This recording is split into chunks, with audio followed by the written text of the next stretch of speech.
The Central African country, Gabon, now has a new transition leader, General Brice Oligui Nguema, the leader of Gabon's elite Republican Guard, the unit in charge of the president's security.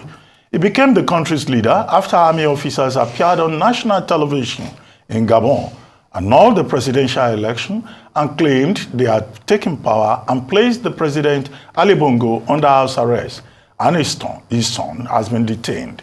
The Gabon coup is the 8th coup in former French colonies in Africa in the past 3 years.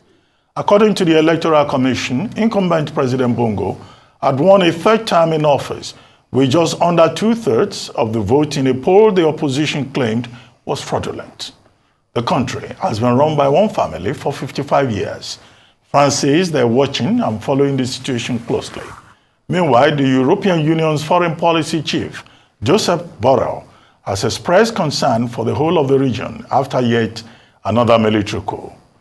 Also in Zimbabwe of Southern Africa, the main opposition, the Citizens Coalition for Change, CCC, is calling for fresh elections after its presidential candidate lost to incumbent Emmerson Mnangagwa in a vote he blasted as both flawed and illegal. Nelson Chamisa, who is the opposition leader, and his party rejected the election results, accusing President Emmerson Mnangagwa of perpetrating a coup d'etat over the ballot. According to results announced late Saturday by the Zimbabwe Electoral Commission, Mnangagwa, 80 years old, won a second term with 52.6% against 44% for the CCC's 45-year-old Nelson Chamisa. International observers say the vote fell short of democratic standards, while the opposition stated that the poll was marred by rigging and voter suppression and claimed victory. Joining us now on the morning show to discuss the political situation in Gabon and the just concluded election in Zimbabwe is Dr. Arekana Chihombori Kwao, a diplomat, medical doctor, and activist. She served as the African Union representative to the United States from 2017 to 2019. Good morning, Dr. Kwao, and thank you very much for joining us on the morning show. Good morning, and thank you for having me. Thank you very much indeed. Well, let's start with Zimbabwe, your home country. The election there, the president, 80 years old, has been declared the winner. Now, the major opposition party, the CCC, is saying that that election was fraudulent. Now, what options are really available? What next for Zimbabwe? Because the same opposition party says that the judiciary in Zimbabwe cannot be relied upon. So, who is going to enforce the fresh elections that they are asking for? Would they have the option of going to the same judiciary that they have been condemning? And in any case, the Zimbabwe authorities have queried the international observers who wrote reports, and they said those reports were biased. So what next for Zimbabwe? Would the president have his way? Well, thank you very much for bringing that very important subject of our beloved country of Zimbabwe. Let me start by saying Zimbabwe is a very special country. Special country in the sense that when you look at our history and how we attained our independence, it was independence that was attained through blood loss of thousands of young people who stood up after being oppressed, after living under apartheid conditions for a very long time, starting with colonization, followed by the unilateral declaration of independence by Ian Smith, which of course ushered in the apartheid. With that background, it is pretty clear that any leadership that's going to be in Zimbabwe has got to recognize how Zimbabwe got to be the Zimbabwe that we have today. I think it's actually true for most of the African nations that attained their independence through guerrilla warfare, through bloodshed, through loss of lives of many young people. That having been said, you will find that since independence, there have been forces, outside forces, that were very disappointed that Zimbabwe was not thrown into a civil war after our independence.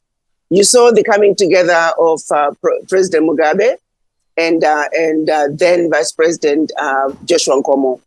Again, a negotiated agreement from two leaders who had fought viciously to liberate our people.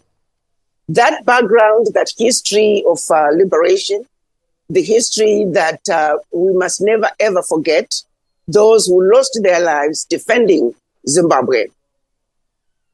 So it is fitting that if we are going to have a leader, we must have a leader who respects that. We must have a leader who understands that for us to have the independence that we have today in Zimbabwe, many people lost their lives. There are still forces that are still trying to make sure that Zimbabwe continues to pay for having had a transition to civilian rule that was not marred with a civil war. Some of you may not know, but there are many forces that wanted Zimbabwe to get into a civil war. That did not happen. Following that, there was the land reform, which people again must understand.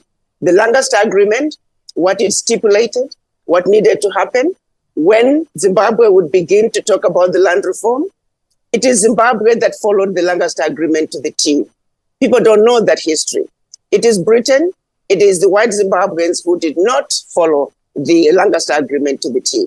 It is those who wanted to make sure that white rule continued in Zimbabwe that started creating chaos, that started using their own connections outside to make sure that negative information is shown on Zimbabwe repeatedly. Consequently, because of the land reform, Zimbabwe has endured 23 years of sanctions. And in spite of all that, sanctions that everybody has said are unfounded, sanctions that everybody has said they are illegal, but nonetheless, the sanctions continue because those with outside connections continue to exert pressure and spew out negative information about the country. With that in mind, when you look at if we are going to have an opposition, former president, Vice President Tsvangirai, after having gone through some contentious periods with President Mugabe, they eventually had gotten to where they had a common understanding. A common understanding, for example, that when Vice President Tsvangirai was getting married, his reception was being hosted by President Mugabe. That's the sort of Zimbabwe we want to see, where leadership understands that, yes, we may fight, yes, we may have our disagreements, but at the end of the day, we must ultimately look at what is ultimately best for the people. We don't want leadership that's going to be used by outside forces as instruments of our own self-destruction. I'm leading this to say, during my tenure as the African Union ambassador to the United States, I was quite disappointed by members of the then MDC, and that included Chamisa, the current president of CCC, which is a new party, when they were coming to the United States to lobby for sanctions against Zimbabwe to continue. That to me was quite disturbing, understanding what sanctions were doing to the average person on the street. Why then would anyone who wants to lead the people of Zimbabwe, why then would anyone who claims to love the people of Zimbabwe then come to Washington and lobby for sanctions against Zimbabwe to continue? I think it was at that point that the opposition of Zimbabwe lost me. I just could not understand it. And that sentiment continues. You hear comments from some of them claiming that the Westerners are going to help us, that we needed to bring Westerners in order to improve the economy. They fail to understand that the economy is where it is today because of the same Western countries that are not pleased to see Zimbabwe moving forward. The same Western forces that are more interested in our natural resources, the same Western forces that are doing the same in many other countries. What I would like our African electorates to understand, that you can analyze any African country. It doesn't matter how good a government is. The outsiders, particularly the Western countries, will always support the opposition. Wherein lies the problem, because now we are being used as instruments of our own self-destruction. Our people should stop and pay attention to what is really going on. That is my problem with this, what is happening in Zimbabwe. Some in the opposition are heavily funded and supported by outside forces. So needless to say, their judgment is flawed. Their judgment is not based on what is ultimately best for the people of Zimbabwe. For me, the opposition lobbying for sanctions to continue against Zimbabwe, that was the red line that they crossed for me. And that's when they lost me as a Zimbabwean. And so the opposition, I feel they need to understand our history, and they need to understand that they cannot be supported by outside forces, and that they should resist the temptation to be used as instrument of our own self-destruction. We have our elders. I understand President Kikwete is leading a team that's going to be going to Zimbabwe. There are processes that we can follow. There are V11 forms that are available. They are free to review them. They have the right to contest the elections. They have the right to ask as many questions as they want. They have the right, even in the United States, you remember back then when they talked about counting the charts. Whatever needs to be done to count those votes, to count those V11 forms, but do it truthfully, without cheating, without creating unnecessary wahala, like we would say in Nigeria. But there is due process that they should be awarded. They are free to recount the elections. And yes, people must be free to cast their votes without intimidation. Yes. My own understanding is that about 2 to 5% of the votes, there were some challenges there. That is to be expected. But even then, that 2 to 5% of votes that were felt to be not quite at par, they need to be evaluated. All right. But when you look at the greater scheme of things, I think 2 to 5% of the votes having some issues is not too big a number. But nonetheless, those two must be counted. But at the end of the day, I feel our elders should be allowed to deal with the situation in Zimbabwe and any other country that has issues, and keep the outsiders out of the situation, because their intentions are never good. In fact, it is they that create unnecessary conditions in our countries. All right. Dr. Kwao, thank you so much. The last time you were here, you also expressed the same view in terms of keep the outsiders away, let Africa deal with its own issues internally. Now, you talk about seeking redress, especially from Mr. Chamisa, if he feels that the elections were not transparent, or he should go through it the formal way. But in 2018, during the last elections, he did the same, and the challenge there was that there's a view that the judiciary is compromised, that he had complained that tens of thousands of votes were not accounted for, but it didn't bear much fruit. So what is the hope that if he does the same thing now, things will be different? And the picture you painted about Zimbabwe's elections and what occurred in the last weekend is almost as if you were speaking about many other African countries. The same challenges occur, election irregularities, leaders wanting to stay put, and the claim by opposition that elections are not free and fair. How do we begin to solve this problem within Africa? Because it's a recurrent challenge. The same thing that happened in Gabon, and why the elections over the weekend fraught with irregularities, why the military felt the need to step in through a coup. How do we begin to solve these issues internally?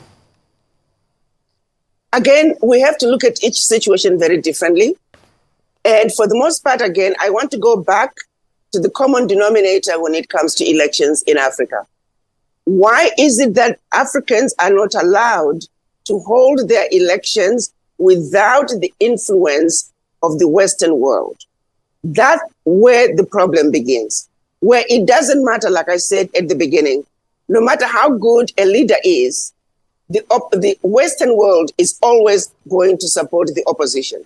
And if you follow the history, let's say the opposition happens to win, the Western world will still support whoever is opposition. So I want the Africans to understand that we are under siege, and a lot of times we are supported to do things, to behave in a way that is detrimental to the overall well-being of the people. Infiltration of the African opposition parties, by those who wish to see us harmed, becomes a big problem, where now you don't know which one is the chicken and which one is the egg, because the infiltration is heavy. It's coming from people who are well-funded, and our people at times are not stopping to think enough to say, why am I moving in the direction that I'm moving in? Why am I allowing others from outside to influence my thinking? And that is why it is a common denominator that every African election, opposition is always going to cry foul. It's okay to cry foul, but let's follow the process. Let's make sure that everybody's voice is heard. Where we run into a problem is Western money being used to influence the decision-making processes of the opposition. Why is it that the Western world never comes in with an even hand? If you're going to support both parties. Support the ruling party, support the opposition, but make sure that you don't interfere. China does not interfere. Russia does not interfere. We Africans, we do not interfere with anybody else's elections.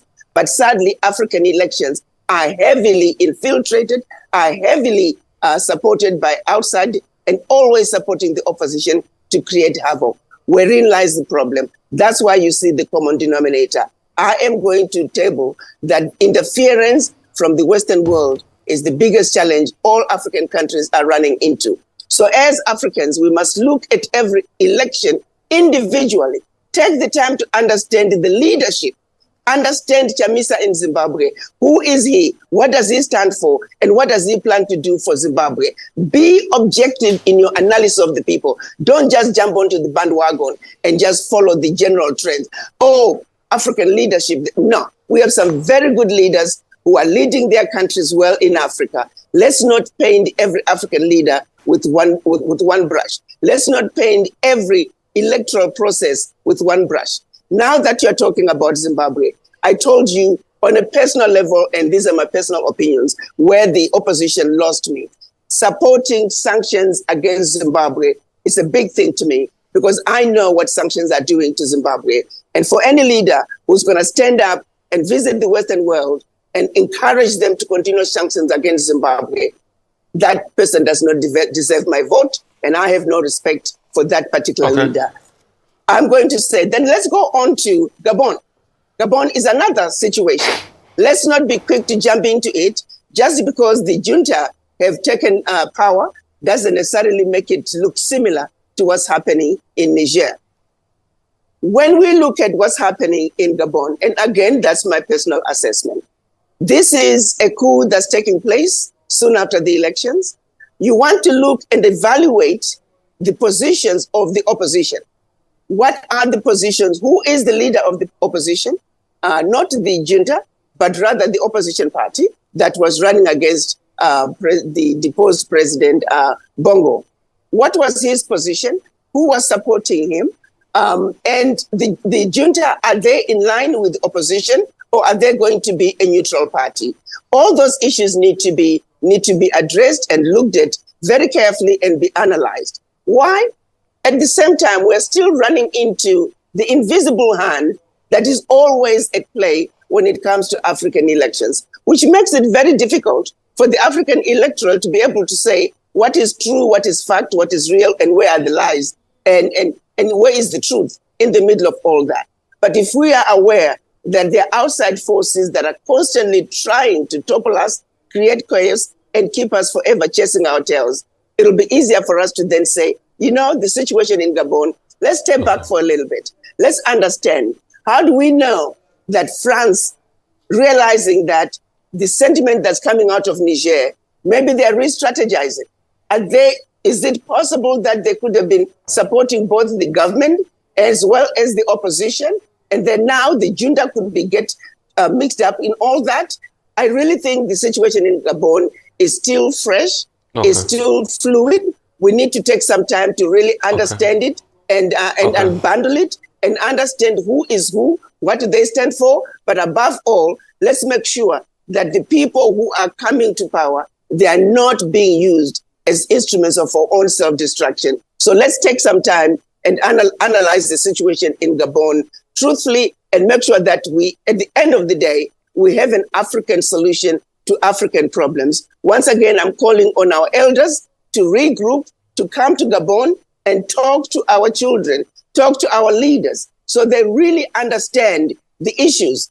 Let's look at President Bongo. Let's look at the military leader. Let's look at the opposition. Okay, let's understand all the functions. And so it is important that we understand what is really going on. For now, everybody step back, take a look at what's going on. Let's understand it before we run into rash judgment. Okay, Mama Africa. We'll take a quick break. We'll come back. We'll talk some more with Mama Africa. We'll be right back.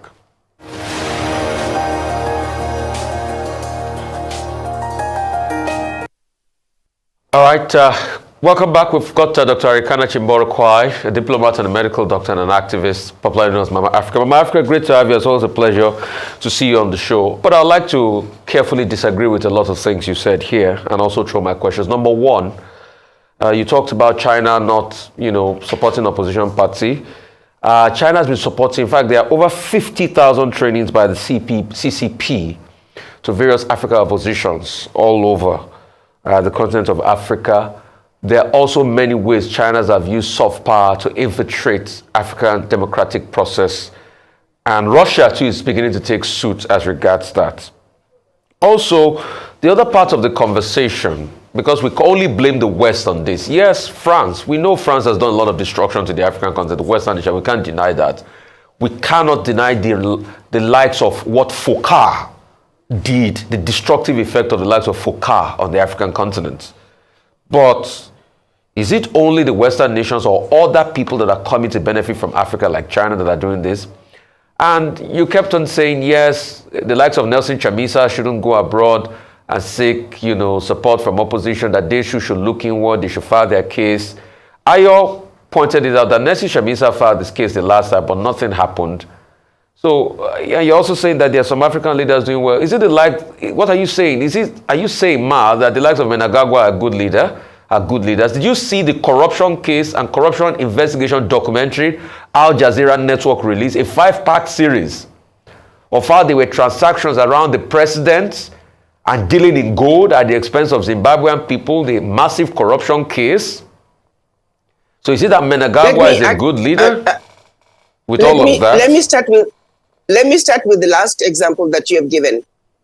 Again, I would appreciate it if journalists, you all could take time to really understand the facts on the ground. When it comes to the gold mafia, no one in Zimbabwe was disadvantaged. Everybody that is a miner, starting from the artisanal miners to commercial mining, no one was disadvantaged. The people who were taking the gold out of Zimbabwe were licensed. No criminal activity took place in Zimbabwe. If there were any criminal activities that took place, they may have taken place once the gold was outside Zimbabwe. You, my son, I need you to do your homework and understand the story fully. Do not jump into the media and the rhetoric that they spread. No one in Zimbabwe was disadvantaged. The people took the gold out legally.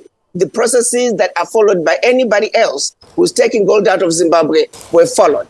So please do not spread information that is half truth. Take your time, understand what really happened in Zimbabwe. Any illegal activity took place outside Zimbabwe once the gold left Zimbabwe. That's one thing. Let's look at the conditions on the ground. When you look at, let's say, for example, farming, are you realizing that Zimbabwe is now emerging as one of the major producers of food? If you look at the largest Bamba harvest of wheat, do you think that's just going to happen in a vacuum? Have you taken the time to really go to Zimbabwe and see the developments that are taking place? Look at the new airport. Look at the highways that are being built. Look at the entrepôts, the entrepôts that are being built. Have you taken the time yourself to actually see the developments that are taking on in Zimbabwe? Or you are just sitting in your offices and listening to whatever propaganda that's going to be spewed out by the media because they have the accesses to do so? I would hope that you journalists, you are the ones who have failed us on many occasions by not taking the time to really dig deep and get your history and understand what's going on in Africa before you start just picking up from the Western media. You are quite wrong. I know I have spent quite a bit of time now in Zimbabwe. Having lived outside the country, and going back to Zimbabwe, I'm amazed at the visible changes that I see myself. When I hear of these election violence, I've not seen them. I remember one of the elections, I was sitting in my living room in Zimbabwe, and there was all this chaos going on, black people supposedly looting and stealing from white people. And I later found out that it was farmers in some remote part of Zimbabwe that had staged that situation to get their own employees to start acting like they were stealing refrigerators, to steal a refrigerator and take it to a shack. They were pushing cars, stealing cars by pushing them. So then CNN was there faster than any local media could show up. That was back in the 90s. All staged. I'm sitting in my living room in Zimbabwe and wondering which Zimbabwe is this that CNN is talking about. So you journalists, please, I ask you to take the time. Before you start reporting, get your facts straight. Okay. The gold mafia, Mama no Africa, Zimbabwean can tell you. Yes. Mama Africa, so as a journalist, yes, we'll do our jobs and we'll put the facts to you. Mama Africa, please tell us more about the story of this Zimbabwean top ambassador, Hubert Angel, the pastor that was going around brokering deals on behalf of the president. It was a 5-pack series. And concerning not getting our facts right, the facts are out there as regards the matter, what was happened. Those conversations were taped. There are video evidence of Hubert Angel bragging about the access he had to the president and the president's wife and the president's family, and how they were moving cash around, and the church he ran. There were many other people in that video. So are you saying now that Mnangagwa is the best leader for your country because, you are seeing developments and all of that? Is that what you're saying? And the opposition should be shut down? Tell us more about this Hubert Angel, Ma. Absolutely. Yes, absolutely. Very good question. How often do you see people just name dropping constantly? That pastor, that was all bravado. And he will tell you that if he used to tell you the truth. That pastor, it was all bravado. Somebody who is just using a position that he has been given, and he's just pushing name dropping. Now, if there were some other things that may happen from time to time, but clearly the pastor was just a loudmouth pastor who was probably not very well versed in diplomacy, and he was name dropping. Now, if there were some other issues, how he can say, I'll take money and just, who is carrying $2 billion? I mean, can you tell me, can you actually carry $2 billion in a duffel bag? And that's exactly what he said. I can put $2 billion in a duffel bag and I throw it into the diplomatic bag and nobody's going to touch it. Is that realistic? Does that even make sense? Okay, so Dr. please, Kwao. let's also read between the lines. I'm simply saying, Dr. Kwao, I have more other people tied up around that deal that can I read out to you based on the research. So, but I will yield the floor to other people as regards that corruption research. And also, I'm sure you know that journalists were arrested for ever even talking about the case in the local media, and they were completely barred and hassled and muscled. So a man, Emerson Mnangagwa, that muscles and attacks the journalists for reporting any case where there's no press freedom, does that make him also a good leader? Those are the questions. But I yield the floor, Dr. Kwao. Okay. Mama Africa, I respect you, Mama. Yes. I yield the floor.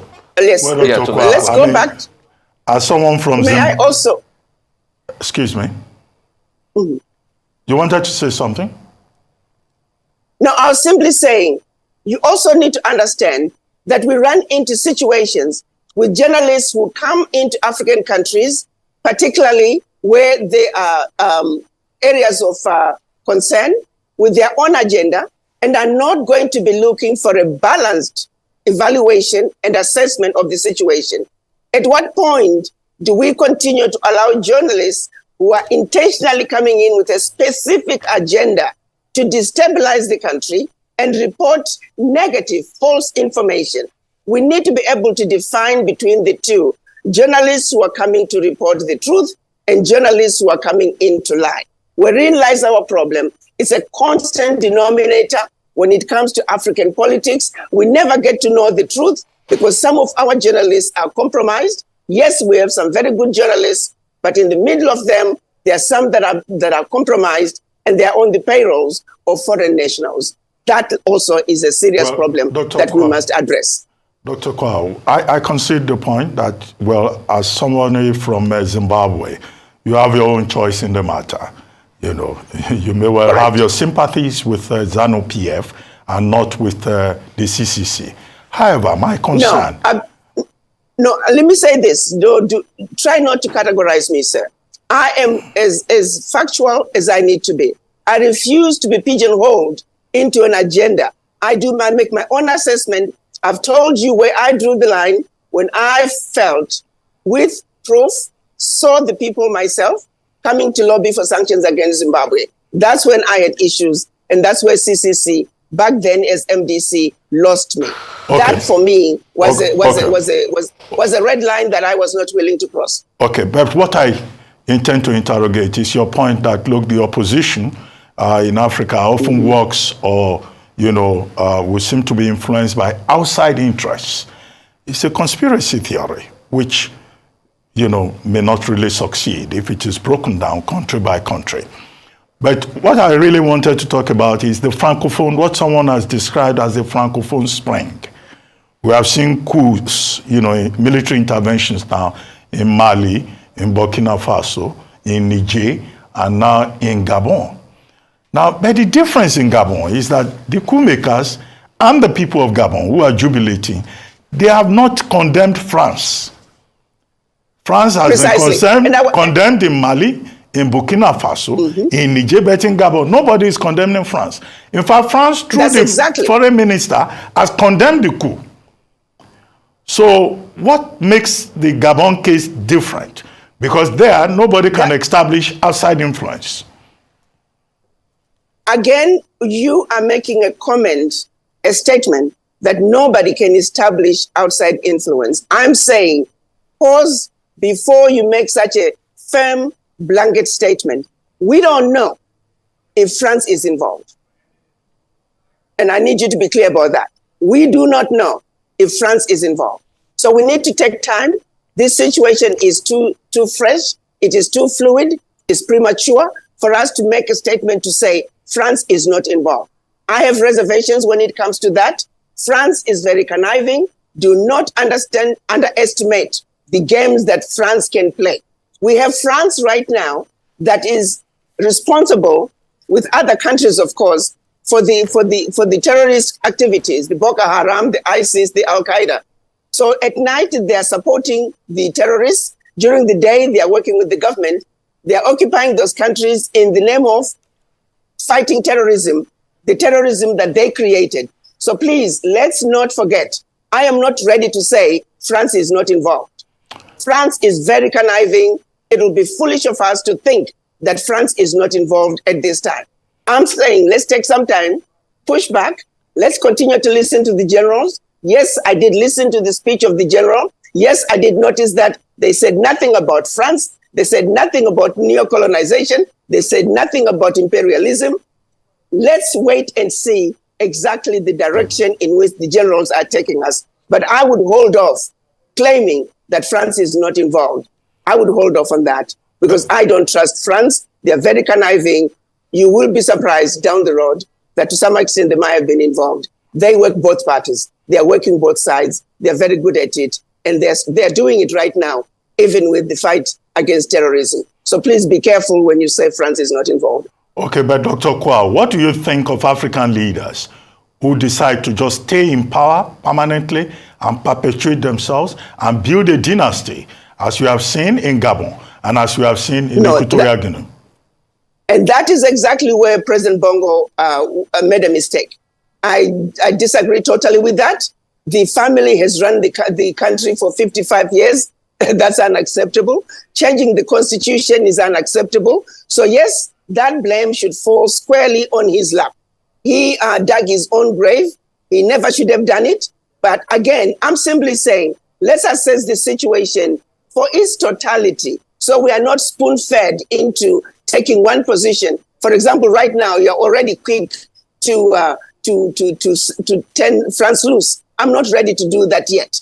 But President Bongo should never have changed the constitution. And oh yeah, really, I think it's almost to the point of embarrassing that one family, one dynasty could run the country for 55 years. It's wrong, it's wrong, it's wrong. There is no excuse about that. Well, thank you very much for your time with us this morning, Dr. Chihombori Kwao. We look forward to having a conversation with you in the near future.